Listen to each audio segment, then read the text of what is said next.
बहुत समय पहले की बात है। हाजीपुर नाम के गांव में ढिल्लू नाम का एक लड़का रहता था। उसका नाम ही उसकी प्रवृत्ति को दर्शाता था।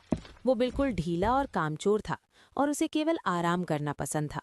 वो दिन भर या तो सोता रहता या फिर इधर उधर आवारागर्दी करता था। ढिल्लू के पिता रामचरण जी बेहद मेहनती और ईमानदार इंसान थे। उसकी माँ बचपन में ही उसे छोड़कर चली गई थी। तब से उसके पिता ने ही उसकी देखभाल करके उसे बड़ा किया था। लेकिन बेटे की ऐसी आदतों ने उन्हें अंदर तक तोड़ दिया था। ये लड़का मेरी मेहनत की कमाई का मोल नहीं समझता। मैंने इसे कितनी बार समझाया लेकिन सब बेकार। अरे नालायक उठ, जब देखो सोता रहता है। अरे पिताजी, मैं सो नहीं रहा, बस ऐसे ही लेटा था। बेटा, जीवन आराम करना के लिए नहीं है। मेहनत करने से ही सुख और सम्मान मिलता है। अगर तुम ऐसे ही रहोगे तो आगे क्या करोगे? अरे पिताजी, इतनी चिंता मत किया करो। मैं तो अपनी जिंदगी मस्त तरीके से जीऊंगा। उन्होंने ढिल्लू को कई बार समझाया, लेकिन ढिल्लू पर इसका कोई असर नहीं हुआ। इसलिए रामचरण की आंखों में चिंता और निराशा झलकती थी। अरे भाई रामचरण, क्या हुआ? इतने परेशान क्यों हो? क्या बताऊं रमेश, मेरा लड़का तो मेरी बात सुनता ही नहीं है। हर वक्त सोता रहता है या फिर आवारागर्दी करता रहता है। मैं तो परेशान हो गया हूं। ऐसे कब तक चलेगा? देखो रामचरण, मेरी मानो तो अब इसका इलाज एक ही है कि तुम उसकी शादी कर दो। जब इसके ऊपर जिम्मेदारी आएगी तो शायद उसकी आलसी आदतें बदल जाएंगी। शायद तुम सही कह रहे हो। यही इसका हल हो। मैं जल्दी ही इसके लिए कोई अच्छी लड़की ढूंढता हूँ। तुम्हारे नज़र में भी कोई अच्छी लड़की हो तो बताना। हाँ हाँ, बिल्कुल।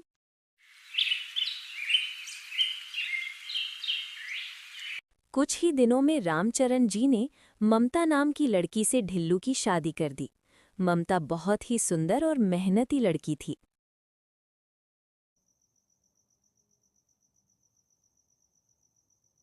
ममता जैसी लड़की के आने से मुझे पूरा यकीन है कि ढिल्लू का आलस्य दूर हो जाएगा और अब वो जिम्मेदार बनेगा।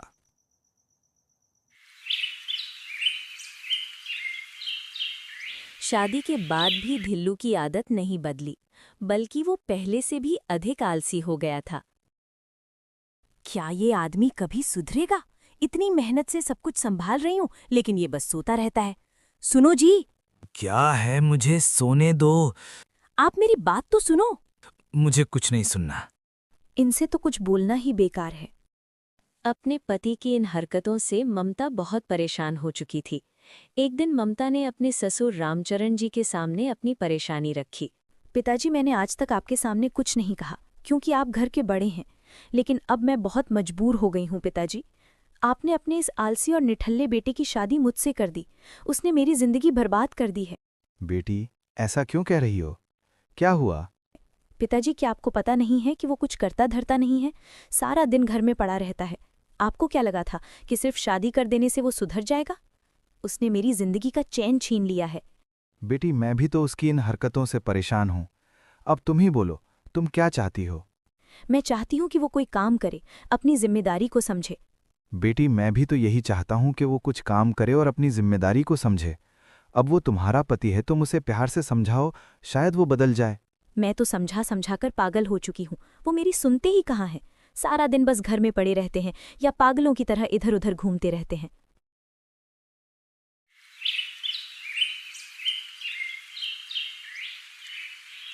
दिन बीतते गए, लेकिन हालात और खराब होते गए। कुछ दिनों बाद रामचरण जी का देहांत हो गया। उनके जाने के बाद ढिल्लू को और भी छूट मिल गई, क्योंकि अब उसे कोई कुछ कहने वाला नहीं था। एक दिन ढिल्लू खाट पर लेटा हुआ आराम कर रहा था। उसे इस तरह आराम करता देख ममता का गुस्सा 7वें आसमान पर पहुंच गया। आपको शर्म नहीं आती? पूरे गांव के मर्द सुबह उठते ही अपने अपने काम पर चले जाते हैं। उनकी पत्नियां चैन से जीती हैं, लेकिन मैं जब से इस घर में आई हूं, एक पल के लिए भी सुकून नहीं मिला। अरे कैसी बातें कर रही हो ममता? तुम जानती हो मैं कब से काम की तलाश कर रहा हूँ, लेकिन जहां भी जाता हूँ वहां छोटे मोटे काम ही मिलते हैं, और छोटे मोटे काम करना मुझे पसंद नहीं है। मुझे कोई बड़ा करना है। बड़ा काम और तुम करोगे? छोटे मोटे काम तो तुमसे होते नहीं, तो भला बड़ा काम क्या होगा तुमसे? आखिर तुम करना क्या चाहते हो? अरे भाग्यवान, कुछ दिनों की बात है। देखना, एक दिन मैं बड़ा आदमी बन जाऊंगा। नौकर मेरे आगे पीछे घूमेंगे। बस भी करो, तुम तो रोज बस बच्चों की तरह बहाने बनाते हो। तुम मेरे पति हो, लेकिन पति वाली कोई बात है ही नहीं तुम में। अरे क्यों मुझे बच्चों की तरह डांट रही हो? मैं तुम्हारा पति हूं, तुम्हें मेरी इज्जत करनी चाहिए। इज्जत? इज्जत उसकी होती है जो घर में कुछ पैसे कमा कर लाए। जो आदमी अपने परिवार का पेट नहीं पाल सकता, उसकी इज्जत कौन करेगा?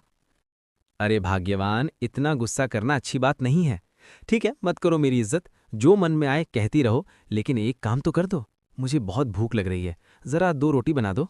तुम्हें खाना मांगते हुए शर्म नहीं आती? 2 दिन से घर में अनाज का एक दाना तक नहीं है। बताओ खाना कहाँ से बनाऊं? लेकिन तुम्हें किसी बात से फर्क ही नहीं पड़ता। अगर तुम्हारे अंदर जरा भी शर्म बची है तो जाओ और कुछ काम करो, ताकि शाम तक हमारे घर का चूल्हा जल सके।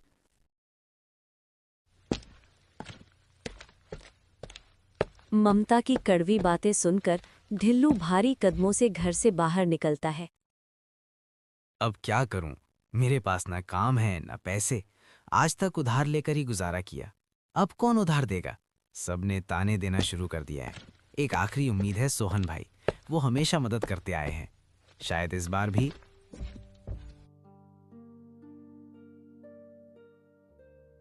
भाई कैसे हो? आज तुम्हारी मदद चाहिए। घर में हालात बहुत खराब हैं, खाने को कुछ नहीं है। अगर थोड़ा उधार दे दोगे तो बड़ा एहसान होगा। वादा करता हूं अगले हफ्ते लौटा दूंगा। ढिल्लू, मैंने तुम्हारी पहले भी कितनी बार मदद की है, लेकिन तुमने कभी वापस करने की कोशिश तक नहीं की। पूरे गांव में ऐसा कौन है जिससे तुमने उधार ना लिया हो? भाई इस बार सच में हालात बहुत खराब हैं। ममता ताने दे रही है, प्लीज इस बार मदद कर दो। बातें बनाना तो तुम अच्छे से जानते हो ढिल्लू, पर कब तक दूसरों के भरोसे जिंदा रहोगे? कभी खुद के पैरों पर खड़े होने के बारे में सोचो। देखो भाई, मैं यहाँ ज्ञान सुनने नहीं आया। अगर पैसे हैं तो दे दो, वरना मत दो, मैं खुद संभाल लूंगा। ढिल्लू की ये बेपरवाह बात सुनकर सोहन का गुस्सा फूट पड़ता है। देखो भाई, मेरे पास पैसे तो हैं, लेकिन मैं तुम्हें नहीं दूंगा, क्योंकि तुम 1 नंबर के मक्कार और धोखेबाज इंसान हो। पैसे लेकर लौटाने का नाम भी नहीं लेते। तुम्हारे जैसे लोगों की मदद करना बेकार है। सोहन के ताने सुनकर ढिल्लू अपने घर की ओर बढ़ा, लेकिन कदम भारी थे। रास्ते में वो थककर एक बरगद के पेड़ के नीचे बैठ गया। अभी वो अपने हालात पर सोच ही रहा था कि दूर से गांव का मुखिया अपने 2 साथियों के साथ डंडा लिए उसकी ओर आते हुए दिखा। हे भगवान, अब ये कौन सी नई मुसीबत आ गई? ये मुखिया जी तो मुझे देखते ही पैसों की मांग करेंगे। अब मैं क्या जवाब दूं? बहुत हो गया ढिल्लू, तूने मुझे कब से बेवकूफ बना रखा है। तुझे अपनी चालाकियों और झूठे वादों का हिसाब देना ही होगा। इस बार तेरी कोई बहानेबाजी नहीं चलेगी। आज मैं तुझसे अपने पैसे वापस लेकर ही जाऊंगा। मुखिया जी, मेरी बात सुनिए। इस वक्त मेरी हालत बहुत खराब है। घर में खाने को कुछ नहीं है। बस थोड़ा और समय दीजिए। मैं वादा करता हूं कि आपकी एक एक पाई लौटा दूंगा। अगर तुझे पैसे देने होते तो तू कब का चुका देता। तुझसे बड़ा कामचोर और धोखेबाज मैंने नहीं देखा। अरे तुझे तो धरती का बोझ कहना चाहिए। तूने तो अपने पिताजी की भी कभी कदर नहीं की। बेचारे इतने अच्छे और सच्चे इंसान थे, जो बस तेरी इस कामचोरी की चिंता में चल बसे। मुखिया जी, एक आखिरी मौका दे दीजिए। मैं सच में वादा करता हूं, 1 महीने के अंदर सारे पैसे लौटा दूंगा। देखते क्या हो, इसे मारो। तब तक मारो जब तक इसे अपनी औकात याद ना आ जाए। अब ये किसी से उधार लेने की हिम्मत नहीं करेगा। मुखिया की कड़वी बातें सुनकर ढिल्लू समझ गया कि वो आज बचने वाला नहीं। मुखिया के साथी ढिल्लू को मारने ही वाले थे कि अचानक ममता वहां पहुंच जाती है। मुखिया जी, इन्हें छोड़ दीजिए। मैं आपसे वादा करती हूँ कि ये आपका पैसा लौटा देंगे। कृपया इन्हें मत मारिए। ममता, सिर्फ तुम्हारी बात का मान रखकर मैं इसे आज छोड़ रहा हूं, लेकिन सुन लो, अगर इसने 1 महीने के अंदर मेरे पैसे नहीं लौटाए तो अगली बार इसका वो हाल करूंगा जो ये जिंदगी भर याद रखेगा। कब तक मैं तुम्हें पिटने से बचाती रहूंगी? अगर तुमने 1 महीने के अंदर पैसे नहीं लौटाए तो मुखिया तुम्हारी हड्डी पसली तोड़ कर रख देगा। ममता सही कह रही है। अगर मैंने पैसे नहीं लौटाए तो मेरी हालत बुरी हो जाएगी। लेकिन पैसे कहाँ से लाऊं? हाँ, एक काम कर सकता हूं। हमारे पास 2 बैल हैं। मैं एक बैल मुखिया जी को दे देता हूं। इस तरह मैं उनसे थोड़ी मोहलत ले सकता हूं।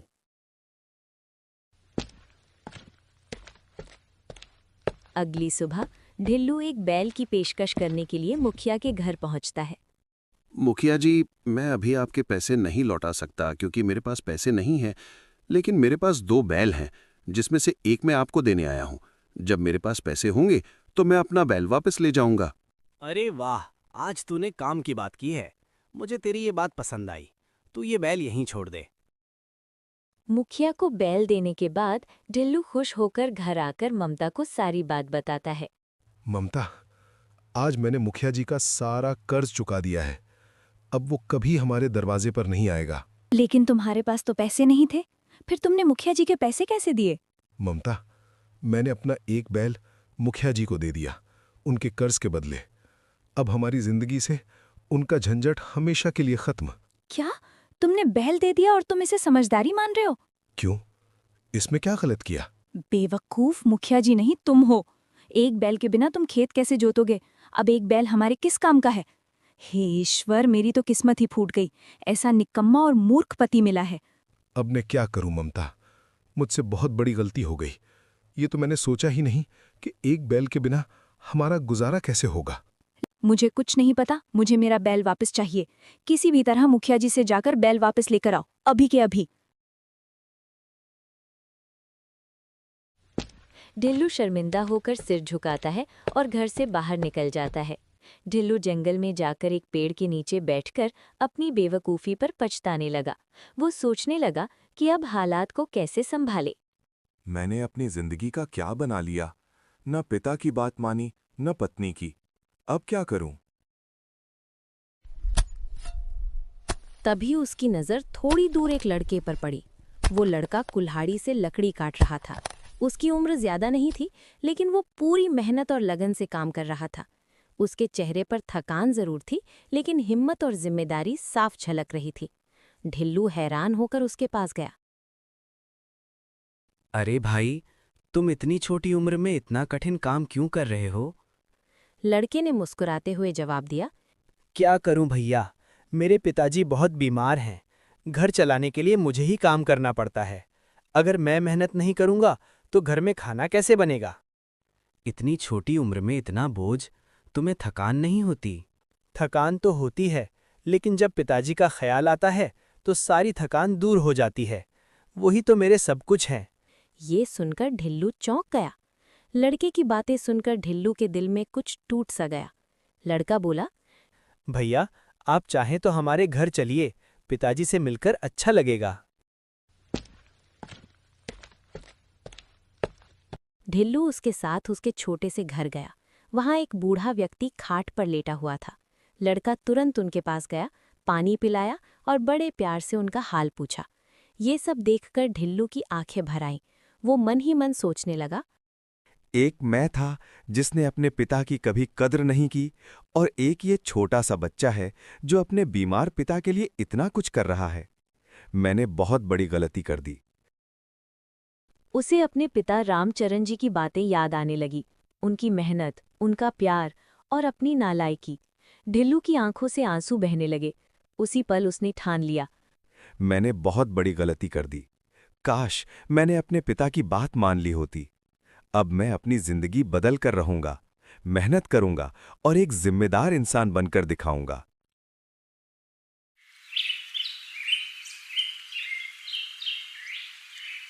अगली सुबह ढिल्लू सीधे मुखिया के पास गया। मुखिया जी, मैंने बहुत गलतियां की हैं, लेकिन अब मैं बदलना चाहता हूं। मुझे थोड़ा समय दीजिए, मैं मेहनत करके आपका सारा कर्ज चुका दूंगा। बस मुझे मेरा बैल दे दीजिए ताकि मैं खेत में काम कर सकूं। उसकी सच्चाई देखकर मुखिया भी नरम पड़ गया और उसे एक मौका दे दिया। इसके बाद ढिल्लू ने दिन रात मेहनत करना शुरू कर दिया। वो खेतों में काम करता, लकड़ी काटता और छोटे मोटे काम भी करने लगा। धीरे धीरे उसकी मेहनत रंग लाने लगी। कुछ महीनों में उसने अपना कर्ज भी चुका दिया और अपना बैल भी वापस ले आया। अब ढिल्लू पहले जैसा आलसी नहीं रहा था। वो एक मेहनती और जिम्मेदार किसान बन चुका था।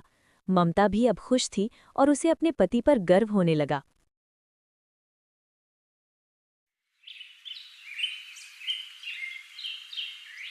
सीतापुर नामक एक गांव में 3 भाई रहते थे। बड़े का नाम रमेश, मंझले का नाम सुरेश और सबसे छोटे भाई का नाम था भोला। पिताजी गुजर चुके हैं। तीनों भाई का विवाह भी हो गया। आज तीनों पिता की संपत्ति का बंटवारा कर रही हैं। हाँ देखो भाई, मैं सबसे बड़ा हूं, इसलिए मैं बंटवारे का काम करूंगा। बोलो, तुम लोगों को मंजूर है?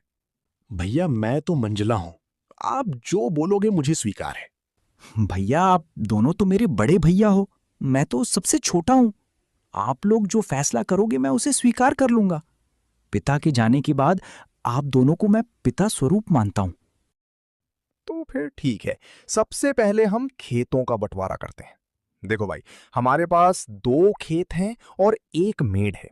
हम लोग 3 भाई हैं, इसलिए 2 खेत में से 1 मैं और 1 मंझला सुरेश का होगा और बचा मेड़ छोटा भाई यानी कि भोले का होगा। अरे वाह, बहुत अच्छा निर्णय है भैया, मुझे मंजूर है। कहो भोला, तुम तो चुप हो गए, क्या तुम्हें मंजूर नहीं? नहीं भैया, आप जो कहेंगे वो मुझे मंजूर है। अच्छा, तो ठीक है। अब बारी आती है हमारे पिताजी द्वारा लगाए गए संतरे के पेड़ का। चलो, अब संतरे के पेड़ के पास चलते हैं। अब तीनों भाई संतरे के पेड़ के पास आते हैं। संतरे के पेड़ में 2 डाली है। दोनों डालियों में संतरे लदे हुए हैं। देखो भाई, ये है संतरे का पेड़। अब इसका बंटवारा भी कर लेते हैं। देखो, इसमें 2 डाली हैं और 1 जड़ है। इन 2 डाली में से 1 डाली मेरा होगा और 1 सुरेश का होगा और जड़ भोला का होगा। बहुत अच्छा भैया, ये फैसला भी मुझे मंजूर है। आप लोग तो बड़े हो, मैं तो सबसे छोटा हूं। मैं भला आप लोगों की बात को कैसे टाल सकता हूं? मुझे भी मंजूर है भैया। अब तीनों भाई घर आते हैं। सुरेश, भोला, अब मैं घर का बंटवारा भी कर देता हूं। इस घर में 4 कमरे हैं और 1 छत है। 2 कमरा मेरा होगा और 2 कमरा सुरेश का, और जो खप्पर का छत बच जाएगा वो भोला का होगा। बड़े भाई के इस फैसले से भोला बहुत दुखी हो जाता है। फिर भी बड़े भाई का फैसला मानकर वो कुछ नहीं कहता है। इस तरह घर का बंटवारा भी पूरा हो जाता है। दूर खड़ी बूढ़ी माँ ये सब देख रही थी। अरे भैया, खेत, पेड़ और घर के बाद और एक जरूरी चीज तो आप भूल ही गए। अरे सुरेश, वो क्या जरूरी चीज है जो मैं भूल गया हूं? भैया, पिताजी हम तीनों भाइयों के लिए कुछ रुपए पैसे भी तो छोड़ गए हैं, आप उसे कैसे भूल सकते हो? अरे हाँ, याद आया। जरा रुको, मैं अभी लेकर आता हूं। बड़ा भाई रमेश घर के अंदर से एक मटका लेकर आता है जिसमें कई सिक्के भरे थे और उनमें से कुछ पुराने जमाने के सिक्के भी थे। देखो भाइयों, इसमें 2 प्रकार के सिक्के हैं। एक जो अभी वर्तमान में चल रही हैं, वहीं दूसरा जो हमारे दादा के दादा के दादा जमाने के हैं, यानी कि बहुत पुराने जमाने के सिक्के हैं, जो कि कुछ अजीब धातुओं के साथ बनाया गया है। तो भैया, अब इन सिक्कों का कैसे बंटवारा करोगे आप? तो सुनो, अभी के जमाने में जितने भी सिक्के चल रहे हैं, उन सिक्कों को मैं और मंझला भाई सुरेश का होगा, और जो सिक्के बहुत पुराने हैं, जो कि पुराने धातुओं से बनाए गए हैं, वो भोला का होगा। इस तरह दोनों भाई रुपए पैसे को भी ले जाते हैं और भोला के हाथों में पुराने जमाने के सिक्के रख देते हैं। भोला ये सब नाइंसाफी देखकर बहुत दुखी होता है और बोलता है, भैया, आप दोनों ने तो सारे रुपए पैसे ले लिए, फिर भी अगर मेरे तकदीर में सिर्फ ये पुराने सिक्के ही लिखे हैं तो मैं उसे स्वीकार करता हूं। भोला अपने हिस्से सिक्कों को लेकर घर के अंदर जा ही रहा था कि तभी बड़ा भाई उसे रोककर कहता है, अरे भोला, तू पगला गया है क्या? तूने सुना नहीं? बंटवारा हो गया है। अब इस घर में हम रहेंगे। तुम्हारा हिस्सा तो छत में है, तुमको तो बंटवारा में छत दिया गया है। अब तुम उस खप्पड़ छत में जाके रह सकते हो। इस घर के अंदर अब तुम नहीं रह सकते। अब ये घर हम दोनों का हुआ। भैया, आप ये कैसी बातें कर रहे हो? मैं कहाँ जाऊंगा? मेरी तो अभी अभी शादी हुई है। मैं अपनी पत्नी को लेकर कहाँ रहूंगा भैया? अरे भोला भाई, ये तो तुम्हें पहले सोचना था ना, जब बंटवारा चल रहा था। अब पछताए क्या करें जब चिड़िया चुग गई खेत। दोनों भाई ने भोला और उसकी पत्नी को घर से बाहर कर दिया। बेटा, तुम दोनों ने भोला के साथ ये अच्छा नहीं किया। मुझे पता है कि बचपन से ही तुम दोनों भोला को पसंद नहीं करते, क्योंकि वो तुम्हारा सगा जो नहीं। अम्मा, जब आप जानती हो कि वो हमारा सगा नहीं, तो भला पिताजी की दौलत में उसका हक कैसा? हाँ माँ, और इसीलिए तो हमने पिताजी के जीते जी बंटवारा नहीं किया, क्योंकि हमें पता था कि पिताजी इन सारी दौलत में भोला का भी हिस्सा लगाने बोलेंगे। भैया सिर्फ हिस्सा नहीं, पिताजी तो सारा धन ही भोला के नाम कर देते। उनका प्रिय बेटा जो था। यानी कि तुम दोनों अपने पिता के सामने सिर्फ दिखावे के लिए भोला को अपने सगे भाई की तरह रखते थे। आप पिताजी किसी भी ऐरे गहरे को हमारा भाई बना के घर ले आए थे, तो क्या हम उसे भी अपना हिस्सा दे दें? एक बात जान लो, तुम दोनों ने भोला के साथ बहुत गलत किया है और एक दिन तुम्हें इस गलती के लिए बहुत पछतावा होगा। वहीं दोनों पति पत्नी गांव के तालाब किनारे अपनी एक छोटी सी कुटिया बनाकर रहने लगे। हे भगवान, ये हमारे साथ क्या हो रहा है? अब ना घर का रहे ना घाट का, कैसे चलेगा जीवन? 2 वक्त की रोटी तो छोड़ो, एक रोटी भी नसीब में नहीं है। अब रोते क्या हो? जब बंटवारा हो रहा था तब तो तुम्हारी अकल घास चरने गई थी। मेरी मती मारी गई थी जो मैंने तुम्हारे साथ विवाह किया। मेरी तो किस्मत ही खराब है। बड़े भाई बोलकर तुमने कुछ ज्यादा ही इज्जत दी थी। देख लिया नतीजा, अब भुगतो। ममता, वो दोनों मेरे बड़े भाई थे। अब बताओ भला मैं उनसे कैसे सवाल जवाब करता? अच्छा, तुम्हारे बड़े भाइयों ने तो अपने छोटे भाई के लिए कुछ नहीं सोचा, सब कुछ तो रख लिया। तुम्हारे हिस्से में क्या दिया है? खेत के नाम पर मेड़ दिया है और पेड़ के नाम पर जड़ दिया है। घर के नाम पर छत दिया है और पैसे के नाम पर ये आदम जमाने के 4 सिक्के दिए हैं। ममता, अब बस भी करो, और कितनी ताने मारोगी? अब छोड़ो उन बातों को। चलो, छोड़ दिया। अब बताओ आगे का क्या? क्या करोगी, क्या खाओगी, कुछ बताओगे मुझे? मैं क्या करूं? वैसे मुझे ये समझ नहीं आ रहा है कि मांझी ने भी इस नाइंसाफी पर कुछ नहीं बोला और ना ही हमें रोका। हाँ ममता, मुझे भी माँ का चुप रहना अच्छा नहीं लगा। हो सकता है माँ की कोई मजबूरी होगी, वरना माँ मुझसे बहुत प्यार करती है। मेरे लिए इतना ही काफी है। अब ये सारी बात छोड़ो, मैं एक काम करता हूँ। मैं मुखिया जी के पास इन पुराने सिक्कों को लेकर जाता हूँ। शायद इन सिक्कों के बदले मुझे कुछ नया सिक्का मिल जाए। भोला बड़ी उम्मीदों के साथ उन 4 सिक्कों को लेकर मुखिया के पास जाता है। अरे भोला, तुम यहाँ, बताओ कैसे आना हुआ? मुखिया जी, मेरे पास ये सिर्फ 4 सिक्के ही हैं। क्या आप इन सिक्कों के बदले मुझे कुछ नए सिक्के दे सकते हैं? अरे भोला, ये सिक्के बेकार हैं, अब ये चलन में नहीं रहा। भला तुम्हें इन सिक्कों के बदले कौन पैसे देगा? सच में तुम बहुत भोले हो। अब मैं क्या करूं? हे भगवान, मैं तो बर्बाद हो गया सेठ जी। देखो भोला, मैंने भी तुम तीनों भाइयों के बंटवारे की बात सुनी है। सुनकर बहुत बुरा लगा। दोनों भाइयों ने तो सब कुछ ले लिया और बदले में तुम्हें कुछ नहीं दिया। ऊपर से उन निर्दयी भाइयों ने तुम्हें घर से भी निकाल दिया। हे भगवान, ऐसा भाई तो दुश्मनों को भी ना मिले। अभी क्या करूं मुखिया जी? लगता है मेरी तकदीर में कुछ नहीं है। अगर आप कुछ काम दे दे तो बहुत मेहरबानी होगी। हाँ भोला, तुम्हारा दुख मुझसे देखा नहीं जाता। भोला, पता नहीं क्यों, वैसे तो मैं किसी के ऊपर दया नहीं करता, फिर भी तुम्हारा दुख देखकर मेरे जैसे कठोर दिल भी आज पिघल गया।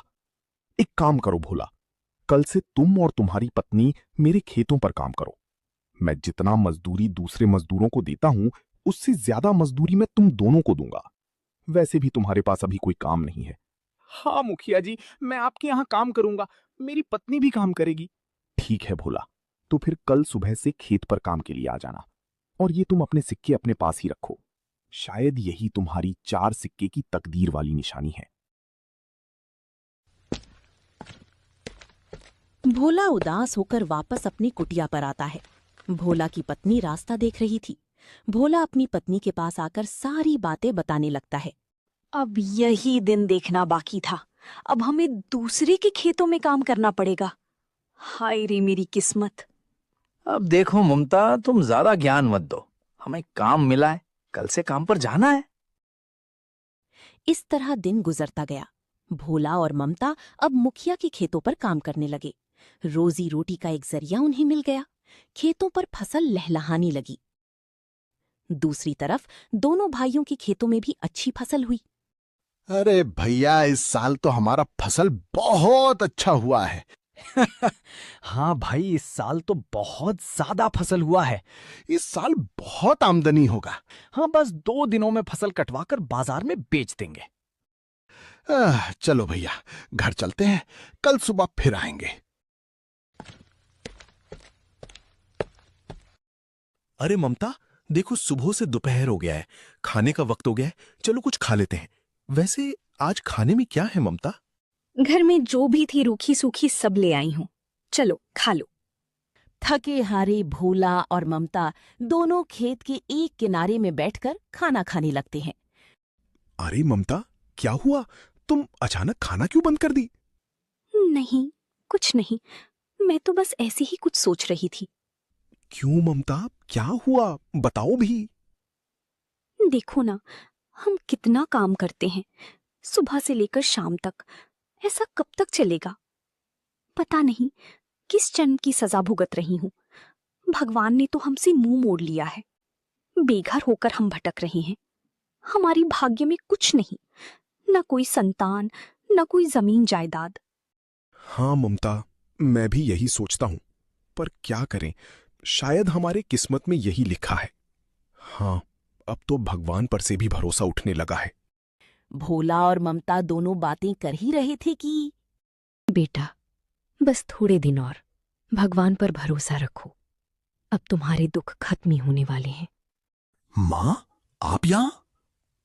माँ, जब आपने उस दिन हमारा साथ नहीं दिया, तो फिर आज क्या हमदर्दी जताने आई हैं? ममता, ये तुम कैसे बात कर रही हो माँ से? वो ठीक ही तो बोल रही है बेटा। उसकी जगह कोई भी होगा तो मुझसे नाराज ही होता। तुझे भी तो बहुत बुरा लगा होगा। नहीं माँ, मुझे आपसे कोई नाराजगी नहीं। मुझे मालूम है माँ, इसमें जरूर आपकी कोई मजबूरी है। हाँ बेटा, तुमने बिल्कुल सही समझा। लेकिन अब वो समय आ गया है जब मैं तुम्हारा साथ दूंगी। माँ, ये आप क्या बोल रही हैं? भोला, अब तुम्हें वही करना है जो मैं बोलूंगी। लेकिन करना क्या है माँ? भोला, आज रात को तुम लोग अपने खेत पर आ जाना। मैं तुम्हें वहीं मिलूंगी। बेटा, ज्यादा सवाल मत कर और रात को खेत पर मिलना। ठीक माँ। आधी रात का समय था। चारों तरफ सन्नाटा पसरा हुआ था। भोला, उसकी पत्नी ममता और माँ खेत के बीचों बीच खड़े थे। माँ के हाथ में फावड़ा देखकर दोनों हैरान थे।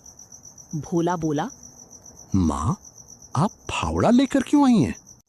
माँ मुस्कुराई और बोली, बेटा, तुम्हारे भाइयों ने खेत के बंटवारे में तुम्हें ये मेड़ दिया है ना, तो तुम इस मेड़ को तोड़ दो। ये सुनकर भोला और ममता चौंक गए। माँ, ये आप क्या बोल रही हैं? अगर मैं ये मेड़ तोड़ दूंगा तो खेत में पानी भर जाए। बेटा, तो तुझे क्या फर्क पड़ेगा?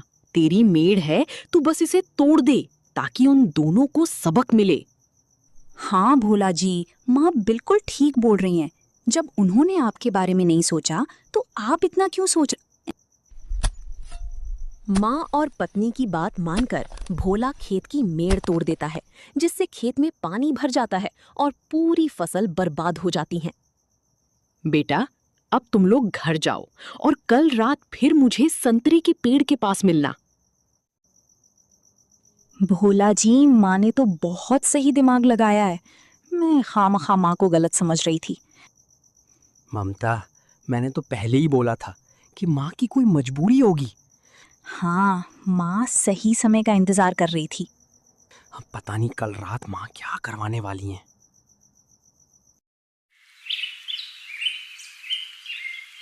अगली सुबह जब दोनों भाई खेत पर पहुंचते हैं। हे भगवान, ये क्या हो गया? हमारे सभी फसल तो बर्बाद हो गया। कितनी अच्छी फसल लगी थी। सोचा था इस साल सोने के गहने लूंगा, पर सपना सपना ही रह गया। अरे भाई, हम दोनों तो बर्बाद हो गए रे। कितनी अच्छी फसल लगी थी। सुरेश, किसी ने ये मेड़ तोड़ दिया है, इसीलिए हमारे खेत में पानी भर गया और हमारी सारी फसल खराब हो गई। भैया, जरूर ये काम भोला का होगा। जरूर उसने होशियारी की होगी। रमेश और सुरेश दोनों रोते हुए घर को आते हैं। घर आकर अपनी पत्नियों को सारी कहानी बताने लगते हैं। ये आप लोग क्या बोल रहे हैं? अब हम क्या करेंगे? देखो जी, मेरी बात सुनो। अगर फसल बर्बाद हो गया है तो कोई बात नहीं, हमारा संतरा का पेड़ तो है ना। हाँ हाँ, तुमने बिल्कुल सही कहा। पर अभी संतरे पकने को कम से कम 12 से 15 दिन और लगेगा। हाँ भैया, जब संतरे पक जाएंगे तो हम उसे बाजार ले जाकर अच्छे पैसे कमा सकते हैं। हाँ हाँ सुरेश, तुम बिल्कुल ठीक कह रहे हो। अब यही एक रास्ता बचा है, वरना हम सब भूखे मर जाएंगे। बाहर खड़ी माँ ने ये सब सुन लिया।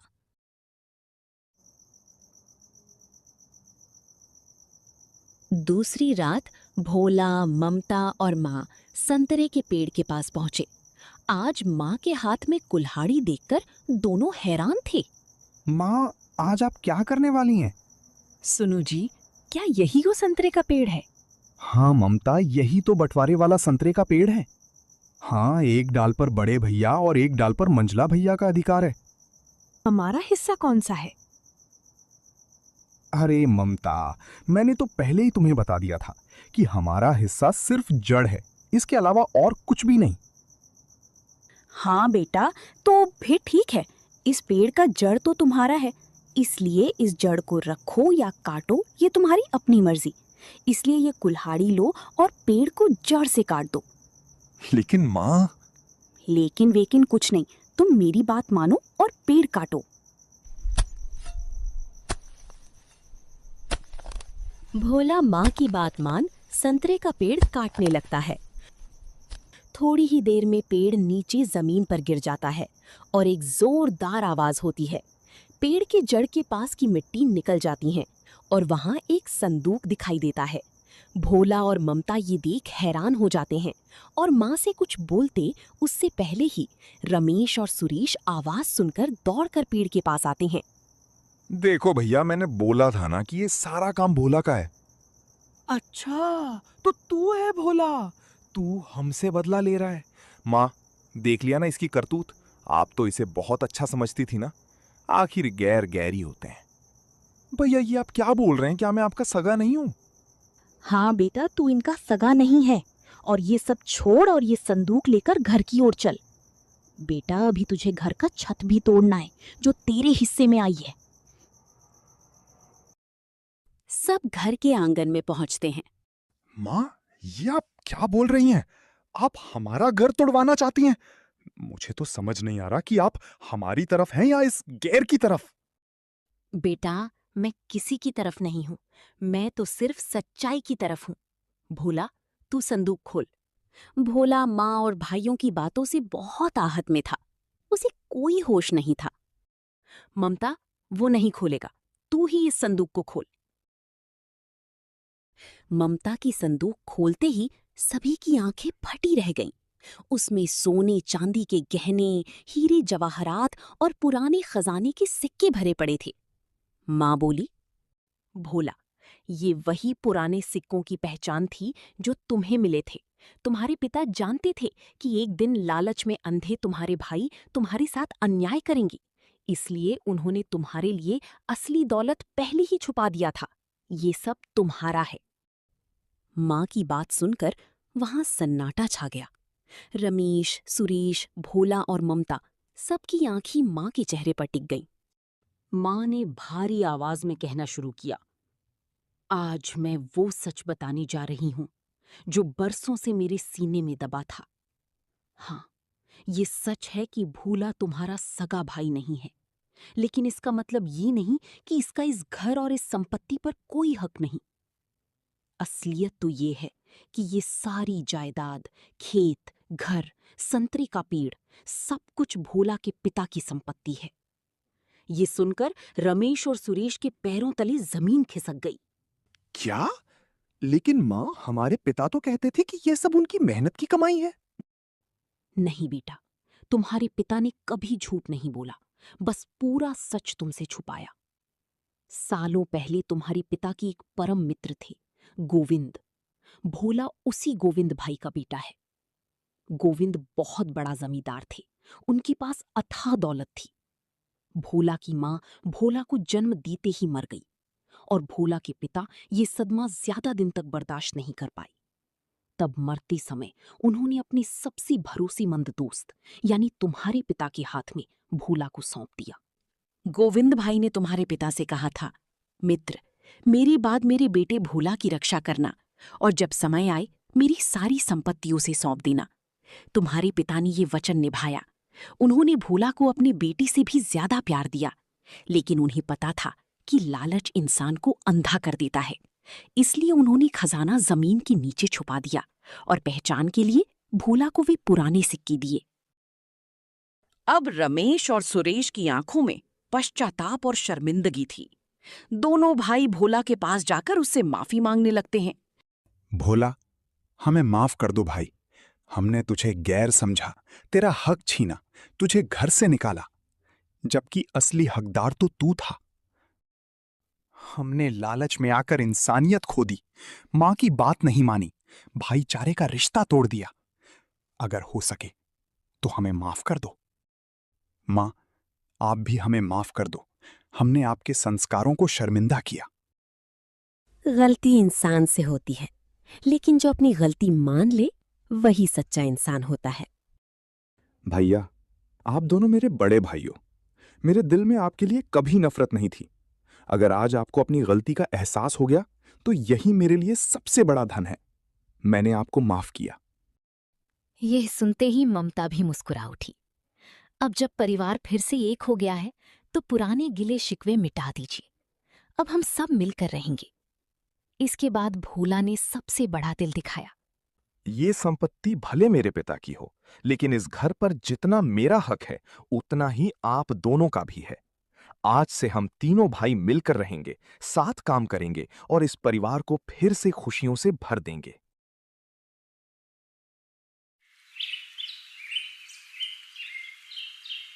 धीरे धीरे उनका परिवार पूरे गांव में प्रेम, एकता और भाईचारे की मिसाल बन गया। लालच रिश्तों को तोड़ता है, लेकिन पश्चाताप, क्षमा और प्रेम टूटे हुए रिश्तों को फिर से जोड़ देते हैं।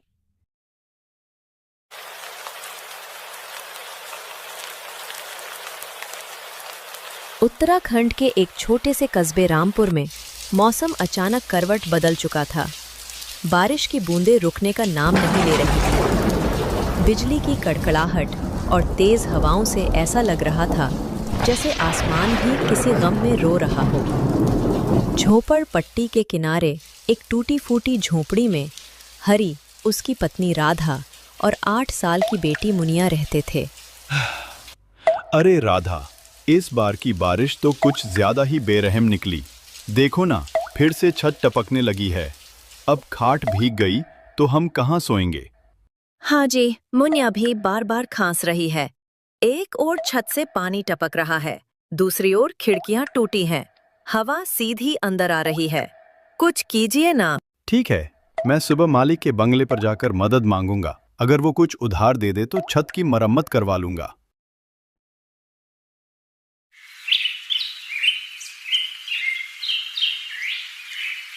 अगले दिन सुबह हरी अपने मालिक के बंगले पर पहुंचता है।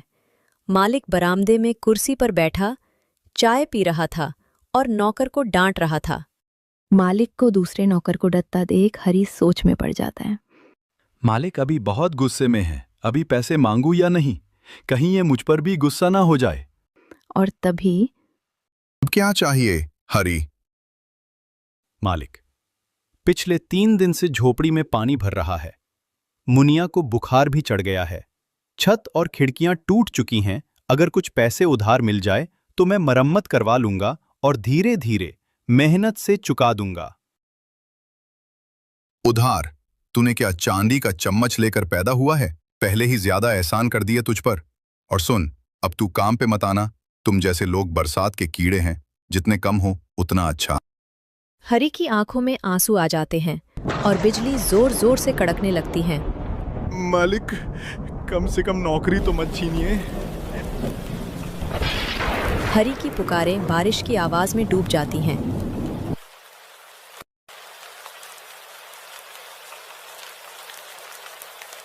हरी पूरा दिन बारिश में इधर उधर भटकता है, लोगों से काम के लिए बहुत मिन्नतें करता है, लेकिन कहीं कोई काम नहीं मिलता।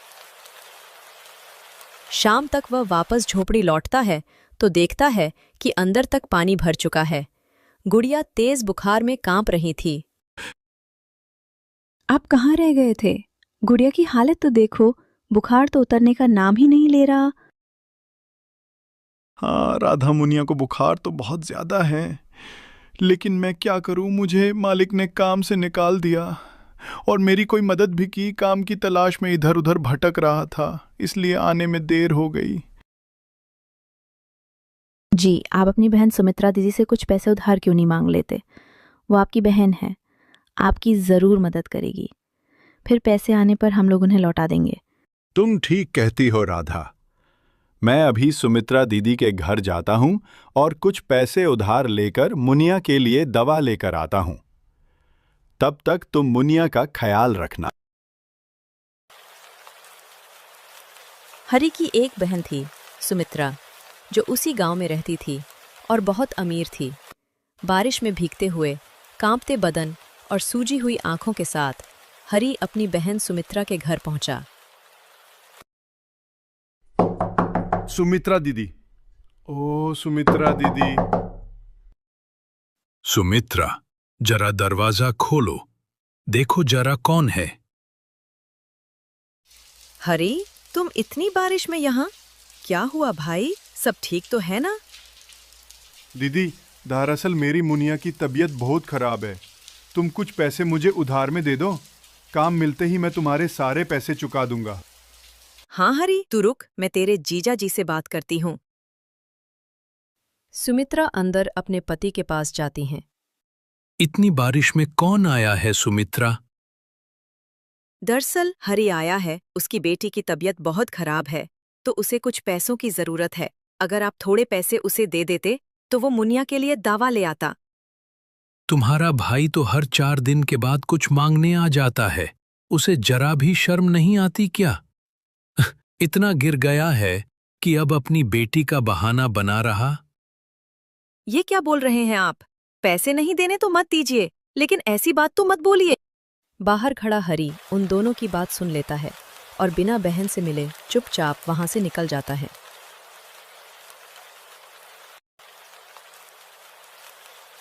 हरी दिल में दर्द और आंखों में आंसू लिए घर की ओर जा रहा था। तभी रास्ते में उसे एक मंदिर मिला। ये कैसी परीक्षा ले रहे हो भगवान? घर में खाने को अनाज नहीं, रहने को ढंग का घर नहीं, बेटी बीमार और एक रिश्तेदार भी मुसीबत में साथ नहीं देते। क्या करूं, कुछ समझ में नहीं आ रहा। मैंने राधा से कहा था कि मैं दवा लेकर आऊंगा, अब मैं उसे क्या जवाब दूं? सब बातें हरी अपने आप से कर रहा था। तभी मंदिर में एक साधु बाबा हरी की सारी बात को सुन रहे थे। वह हरी के पास आए और बोले, बेटा, अपनी आंसू पूछो, मैं तुम्हारी सारी बातों को सुन लिया हूं। जब मुसीबत आता है तो कोई साथ नहीं देता है, चिंता मत करो। तुम इस मंदिर में आए हो तो खाली हाथ लौटकर नहीं जाओगे। ये 2 सोने के सिक्के रख लो, अपनी बेटी का इलाज करवा लेना और कुछ पैसे व्यापार में लगा देना, तुम्हारी जिंदगी बदल जाएगी। बाबा, आपका बहुत बहुत धन्यवाद। मैं आपका उपकार कभी जिंदगी में नहीं भूल पाऊंगा। अच्छा ठीक है, जाओ अब अपने घर जाओ। तुम्हारे घर में तुम्हारे बच्चे बीवी इंतजार कर रहे हैं। वह 2 सोने के सिक्कों को लेकर हरी बहुत खुश हो जाता है और अपनी बेटी की दवा लेकर घर को लौटता है और सारी कहानी अपनी पत्नी राधा को बताता है। वो साधु बाबा तो जैसे हमारे लिए भगवान बनकर आए थे। जब अपना साया भी साथ छोड़ देता है, तब कोई अजनबी इस तरह मदद करे, ये चमत्कार ही तो है। सच कहा तुमने। खैर, अब इन सोने के सिक्कों से सबसे पहले घर की मरम्मत कराते हैं, फिर कोई व्यापार शुरू करूंगा। अब बस मेहनत करनी है। उस रात दोनों पति पत्नी चैन की नींद सोते हैं। अगली सुबह बारिश भी थम जाती है। हरि ने पहले अपने जर्जर घर की मरम्मत करवाई। राधा, मैं सोच रहा हूं कि व्यापार करने से अच्छा है कि मैं थोड़ी सी जमीन ले लूं और उसी में बहुत मेहनत करके फसल उगाऊं। तुम क्या बोल कहती हो? ये तो आपने अच्छा सोचा है। गांव में एक जमीन हो जाएगी तो बुरे समय में वो हमारा सहारा बनेगा। ठीक है, मैं अभी गांव के साहूकार से जमीन खरीद लेता हूं। लेकिन राधा, ये साधु वाली बात तुम कभी किसी को नहीं बताना। हरि गांव के साहूकार से थोड़ा जमीन खरीद लेता है और उसमें खेती करना शुरू करता है। हरि बहुत ही मेहनती इंसान था और उसकी मेहनत कुछ ही दिनों में दिखने लगती है और उसके खेत में फसल लहलहाने लगते हैं। अब हरि को किसी भी चीज की कमी नहीं होती। हरि की तरक्की गांव के लोगों को चुभने लगती है। कल तक ये हरि सबसे पैसे मांगता फिरता था। पता नहीं कौन सी लॉटरी लगी कि इसकी किस्मत ही बदल गई। जब ये बात सुमित्रा के पति को पता चलती है। देखा, बोला था ना तुम्हारा भाई सिर्फ झूठ की गरीबी दिखाता था। आज देखो, उसे किसी चीज की कमी नहीं है। हाँ, तो भगवान के घर देर है अंधेरे नहीं। वह भी सभी के आंसू की कीमत चुकता है और कहते हैं न कब किसकी किस्मत बदल जाए कोई नहीं जानता। लेकिन मुझे ये बात हजम नहीं हो रही। मैं पता लगा के रहूंगा कि आखिरकार उसकी किस्मत बदली कैसे, और इसके लिए मुझे सुमित्रा को उसके घर चलने के लिए मनाना होगा।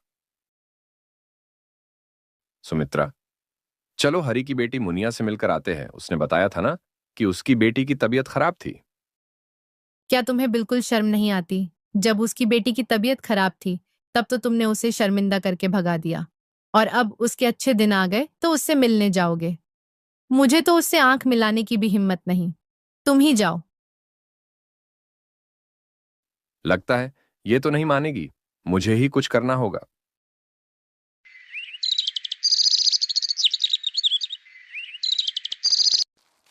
सुमित्रा के पति मोहन को किसी भी तरह ये पता लगाना था कि आखिरकार हरि की किस्मत बदली कैसे।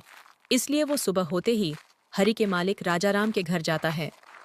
अरे मोहन, तुम आज इधर कैसे? बस आपका हालचाल लेने आ गया सेठ। वैसे मुझे आपसे ये जानना था कि आखिर आपने हरि को कितने पैसे दे दिए कि उसकी जिंदगी ही बदल गई। आखिर उसने ऐसा कौन सा आपका काम कर दिया? अरे मोहन, तुम ये क्या बोल रहे हो? मैंने तो हरि को कोई पैसे नहीं दिए और उसे कब का काम से भी निकाल दिया है। वैसे ऐसा क्या कर लिया हरि ने? इसका मतलब कि सेठ जी आपको कुछ नहीं पता? क्या नहीं पता मोहन? मुझे बताओ। सेठ जी, हरि के दिन बिल्कुल बदल गए हैं। उसने अपना घर पक्का का बनवा लिया, एक बड़ी जमीन लेकर उस पर अच्छी खासी फसल उगा रहा है और शहर के व्यापारियों को फसल बेच रहा। गांव का हर व्यक्ति यह जानना चाहता है कि हरि के हाथ कौन सा खजाना लगा है। ये सब तुम क्या बोल रहे हो मोहन? क्या सच में आपको कुछ नहीं पता? मुझे तो लगा कि शायद आपने उसकी इतनी मदद की है, इसलिए मैं आपके पास आया। तुम चिंता मत करो मोहन, मैं पता लगवाता हूं कि आखिर हरि के हाथ कौन सा खजाना लगा है। हरि का एक मित्र जो सेठ के घर ही काम करता था, उसने हरि के जीजा और सेठ की सारी बात सुन ली और जाकर हरि को सारी बात बता दी। हरि मेहनती के साथ साथ बहुत चतुर भी था। उसने तुरंत अपने दिमाग में एक योजना बना ली। दूसरे दिन वह अपनी बहन सुमित्रा के घर पहुंच गया। सुमित्रा दीदी। अरे हरि, मेरे भाई, तुम यहाँ? क्या दीदी, तुम्हें मेरी कभी याद नहीं आती क्या? नहीं भाई, ऐसी कोई बात नहीं। बस तुझसे नजर मिलाने की हिम्मत नहीं हो रही थी। अरे दीदी, तुम वो क्या पुरानी बातें लेकर बैठी हो? सुमित्रा का पति दूसरे कमरे से उन दोनों की सारी बातें सुन रहा था और हरि उससे सुनाते हुए बोलता है, वो सब छोड़ो दीदी, तुम्हें मैं ये बताने आया हूं कि मेरी तो किस्मत ही बदल गई है। हाँ भाई, मैंने सुना कि अब तुम्हें किसी चीज की कमी नहीं है, और मैं तो भगवान का बहुत शुक्रिया अदा करती हूँ कि मेरे भाई को कभी किसी के आगे हाथ नहीं फैलाना होगा। दीदी, तुम ये नहीं पूछोगी कि आखिर मेरी किस्मत बदली कैसे? चलो मैं ही बता देता हूं दीदी। दरअसल मेरे हाथ सोने के सिक्कों से भरे 2 मटके लगे हैं। ये तू क्या बोल रहा है हरि? हाँ दीदी, मैं बिल्कुल सच बोल रहा हूं। दरअसल दीदी, जब मैं उस बरसात की रात तुम्हारे घर से बड़ा हताश होकर जा रहा था, तो मुझे खेत में 2 सोने के सिक्के गिरे हुए दिखे, और जब मैं सिक्कों को उठाने के लिए नीचे झुका तो मुझे मिट्टी में कुछ और दिखा। फिर जब मैंने थोड़ा मिट्टी खोदा तो मुझे सिक्कों से भरे 2 मटके दिखे। मैं मटकों को निकालने ही वाला था कि उस जमीन का मालिक वहां आ गया और मैंने जल्दी से मटकों को फिर से मिट्टी में छुपा दिया और 2 सिक्कों को लेकर घर चला गया और पहले उन सिक्कों को बेचकर मुनिया की दवाइयां लाई और अपना घर पक्का का बनवाया। और उन मटकों का क्या हरी, जो उस खेत में थे? क्या तुमसे पहले वो मटके किसी को नहीं दिखे? दीदी, दरअसल वो एक बंजर जमीन थी, इसलिए उसका मालिक वहां कोई खेती नहीं करता था और 3-4 दिन की बारिश में मिट्टी पूरी तरह से गीली हो गई थी, इसलिए मुझे दिख गई। और दीदी, इसलिए मैंने साहूकार से उसी खेत को खरीद लिया और अब मुझे जब भी पैसों की जरूरत होती है मैं उसमें से सिक्के निकाल लेता हूं। तो हरी, तू पूरा मटका ही निकाल ले, उससे वहां क्यों छोड़ रखा है भाई? अरे दीदी, घर पर रखूंगा तो सभी को पता चल जाएगा ना, और खेत में वो सिक्के बिल्कुल सुरक्षित हैं। हरी ये सारी मंगठित बातें अपने जीजा को सुनाने के लिए बोल रहा था। ठीक है दीदी, अब मैं चलता हूं। और हां दीदी, तुम ये सारी बातें किसी को नहीं बताना। तुम मेरी अपनी हो, इसलिए तुम्हें ये सारी बातें बता दी मैंने। हाँ हरी, तू बेफिक्र होकर जा, मैं ये बात कभी किसी को नहीं बताऊंगी। हरी वहां से निकल जाता है और हरी के निकलते ही मोहन सेठ के घर पहुंच जाता है और सेठ को सारी बातें बताता है। मोहन, क्या तुम ये सारी बातें सच बोल रहे हो? मुझे तो इस बात पर यकीन नहीं हो रहा। सेठ जी, मैंने ये सारी बातें खुद सुनी हैं जब हरी मेरी पत्नी सुमित्रा को ये सब बता रहा था। तो फिर चलो हरी की खेत पर चलकर खुदवाई करवाकर देखते हैं। सेठ जी, आप भी ना। भला आप कैसे हरी की खेत को खुदवा सकते हो अगर हरी ने पंचायत में शिकायत कर दी तो? तो फिर क्या करे मोहन? सेठ जी, आप एक काम कीजिए, आप आज ही हरी की खेत खरीद लीजिए, फिर खेत खुदवा सकते हैं और खेत के साथ साथ सिक्कों से भरे दोनों मटके भी आपके हो जाएंगे। लेकिन क्या हरी वो खेत मुझे बेचने के लिए मानेगा? हाँ सेठ जी, बस आप उसे कुछ पैसों की लालच देना, वो जरूर राजी हो जाएगा। सेठ और मोहन दोनों हरी के खेत पर पहुंच जाते हैं। अरे सेठ जी, आप यहां और मोहन जीजा आप भी, क्या बात है? अरे मोहन, दरअसल मैं और सेठ जी उस बरसात की रात तुम्हारी मदद नहीं कर पाए थे ना, तो हमें उस बात का पछतावा है और इसलिए हम तुम्हारी कुछ मदद के लिए यहां आए हैं। लेकिन अब मेरे हालात बिल्कुल बदल चुके हैं सेठ जी, अब मुझे किसी चीज की कमी नहीं है, इसलिए मुझे कोई मदद नहीं चाहिए और आप दोनों उस दिन की बात भूल जाइए। नहीं हरी, मैं तुम्हारे लिए कुछ करना चाहता हूं और इसलिए मैं तुम्हारी ये जमीन खरीदना चाहता हूं। सेठ जी, भला आप ये क्या बोल रहे? आप ये जमीन ले लेंगे तो मैं अपने परिवार का पेट कैसे भरूंगा? अरे हरी, मैं ये तुम्हारी खेत कोई मुफ्त में थोड़े ना ले रहा हूं, मैं इसके बदले तुम्हें पूरे 1 लाख रुपए दूंगा। लेकिन सेठ जी, मैं ये खेत नहीं बेचना चाहता। अच्छा हरी, चल 2 लाख लेकर अब खेत मेरे नाम कर दे और ऐश की जिंदगी जी। लेकिन सेठ जी, भला आप इस छोटी सी जमीन के बदले मुझे इतने पैसे क्यों दे रहे? अरे हरी, अभी तो सेठ जी ने बताया ना कि हम तुम्हारी मदद करना चाहते हैं, इसलिए तुम्हारी जमीन खरीद रहे। ठीक है, जब आप लोग इतना बोल रहे हैं तो आप ये खेत ले लीजिए, मैं कोई और जमीन खरीद लूंगा। सेठ उसी वक्त हरी को पूरे 2 लाख रुपए दे देता है और हरी की खेत ले लेता है। हरी सेठ से पैसे लेकर अपने घर चला जाता है। सेठ और मोहन हरी के जाते ही खेत को खोदने में लग जाते हैं। सुबह से शाम तक दोनों मिलकर पूरा खेत खोद डालते हैं, लेकिन कोई मटका नहीं मिलता है और सेठ पूरे गुस्से में मोहन से बोलता है। मोहन, यहां तो कोई मटका नहीं है। सेठ जी, हरी ने तो बोला था कि वो मटके अब भी इसी खेत में हैं, लेकिन समझ नहीं आ रहा कि मटके हैं कहां। लेकिन मुझे सब समझ में आ गया है कि तुम दोनों जीजा साला ने मिलकर मुझे बेवकूफ बनाया है, लेकिन मैं तुम्हें छोड़ूंगा नहीं। सेठ जी, आप गलत समझ रहे, मैंने कुछ नहीं किया है। मोहन, मेरी बात कान खोलकर सुन लो, अगर कल सुबह तक तुम मुझे मेरे पूरे 2 लाख नहीं लौटा देते तो ये तुम्हारे लिए अच्छा नहीं होगा। लेकिन सेठ जी, भला मैं इतने रुपए कहां से लाऊंगा? सेठ जी, मेरा यकीन कीजिए, मैंने आपके साथ कोई धोखा नहीं किया। अगर तुम्हारे पास पैसे नहीं हैं, तो कल सुबह तक तुम अपना घर खाली कर देना, नहीं तो मैं कितना खतरनाक इंसान हूं, ये तो तुम जानते ही होगे। लेकिन सेठ जी, मेरी बात तो सुनिए।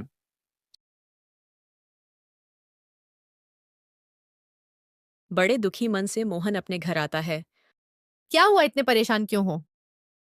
सुमित्रा, मैं एक बहुत बड़ी मुसीबत में फंस गया हूं। कैसी मुसीबत? मोहन सुमित्रा को सारी बात बताता है। मुझे तो पता ही था कि तुम्हारी लालच हमें ये दिन तो दिखाएगी ही, लेकिन ये बताओ कि कल से हम कहाँ रहेंगे? सुमित्रा, मुझे माफ कर दो। मेरे लालच ने मुझे इतना गिरा दिया कि मैंने अपनों के साथ ही बुरा करना चाहा और खुद मुसीबत में फंस गया। सुमित्रा, मुझे कुछ नहीं समझ में आ रहा कि अब हम क्या करेंगे। मैं जानता हूं कि सेठ बहुत ही खतरनाक इंसान है। अगर हम घर खाली नहीं करेंगे तो वो हमें जान से भी मरवा सकता है। तुम परेशान मत हो और मेरे साथ चलो। सुमित्रा और मोहन उसी रात हरी के घर के लिए निकलते हैं और तभी जोर की बारिश होने लगती है।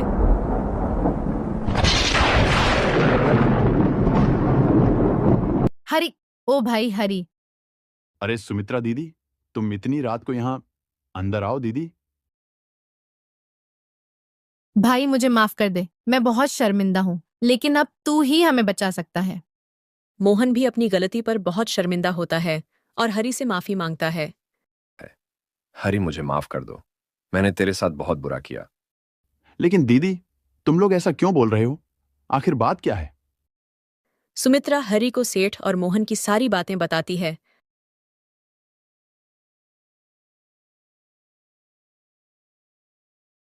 मेरी बात तो सुनिए। भाई, सुबह तक अगर हम सेठ के पैसे नहीं लौटते तो पता नहीं वो हमारे साथ क्या करेगा। दीदी, तुम घबराओ मत, मैं कल सुबह ही सेठ को सारे पैसे लौटा दूंगा।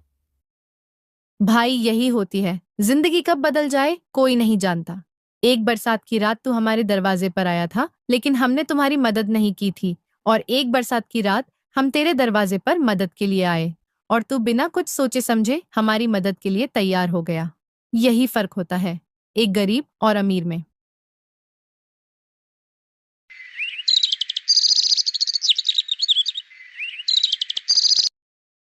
अगली सुबह हरी और मोहन पैसे लेकर सेठ के घर पहुंचते हैं और उसके सारे पैसे उसे वापस कर देते हैं। सेठ जी, ये लीजिए आपके पूरे 2 लाख रुपए, और अब मोहन जीजाजी को छोड़ दीजिए। लेकिन हरी, तू क्यों पैसे लौटा रहा? मोहन तो तेरे साथ कितना गलत करना चाहता था और तू उसकी मदद कर रहा। सेठ जी, मोहन जीजाजी को अपनी गलती का एहसास हो गया, यही बहुत है। सच में हरी, तू एक मेहनती ही नहीं बल्कि एक नेक इंसान भी है, इसीलिए मैं तेरी जमीन तुझे वापस करता हूं। जा, आज से वो खेत फिर से तुम्हारी। क्या आप सच बोल रहे सेठ जी? हाँ हरी, और जब कभी भी कोई जरूरत हो मेरे पास आ जाना। हरी और मोहन खुशी खुशी अपने घर की ओर निकल जाते और तभी जोर की बारिश होने लगती है।